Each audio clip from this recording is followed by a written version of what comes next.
Welcome to day 7. So ఈరోజు కొత్త రుద్రాక్ష వేసుకోవాలని చాలా ఆసక్తి మీద ఉన్నాను, బట్ దానికి హోల్డ్ చేయలేదు. సో ఎక్కడైతే కొన్నానో మళ్ళీ అక్కడికే వెళ్ళాను, మానస్ సరోవర్ ఘాట్ అనే ఏరియాకి. సో అక్కడ మళ్ళీ వాళ్ళ దగ్గర నా మెడలో ఉన్న రుద్రాక్షని అక్కడ మానస్ సరోవర్ ఘాట్లో గంగా నదిలో మునిగి వదిలేసి కొత్తది వేసుకున్నాను. చంద్రకూప్ సిద్ధేశ్వర్ మందిర్కి రెడీ అయ్యాను అక్కడికి వెళ్ళడానికి. సో ఆ గంగాజలం పట్టుకెళ్ళి చంద్రకూప్ సిద్ధేశ్వర్ మందిర్లో శివలింగాలు చాలా ఎక్కువ ఉన్నాయి. సో కాశీ మొత్తంలో శివలింగాలు చాలా ఎక్కువ ఉంటాయి. సో ఆ శివలింగాలన్నిటికీ గంగాజలంతో అభిషేకం చేసి పూజ చేసి అక్కడ అమ్మవారు ఉన్నారు. లాస్ట్ టైం వెళ్ళినప్పుడు క్లోజ్ చేసి ఉంది. సో ఈసారి లోపలికి వెళ్ళా. ముందు శివలింగాలు, పైన అమ్మవారు ఉన్నారు.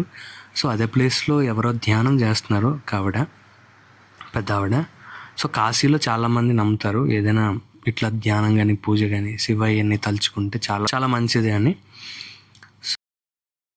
చంద్రకూప్ సిద్ధేశ్వర్ మందిర్ గురించి, ఆ స్పెషాలిటీ గురించి తెలిసిన వాళ్ళు ఎవరైనా రెండోసారి రావాల్సిందే. సో నేను అనుకోలేదు వస్తానని, బట్ ఈరోజు వచ్చాను. ఎందుకంటే ఇక్కడ వెనుక కనబడుతున్న బావి ఉందిగా, సో ఆ బావిలో వాటర్ చాలా పవర్ఫుల్. సో నాకు బాగా ఇష్టమైన వాళ్ళు, చాలామంది అనారోగ్యంతో ఉన్న వాళ్ళకి ఎవరికైనా ఆ వాటర్ ఉపయోగపడుతుందని, సో వాటర్ కలెక్ట్ చేద్దామని సెకండ్ టైం వచ్చాను.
ఇంకా కాశీలో ఉండాలని ఉంది, బట్ చాలా విషయాలు ఆపుతున్నాయి.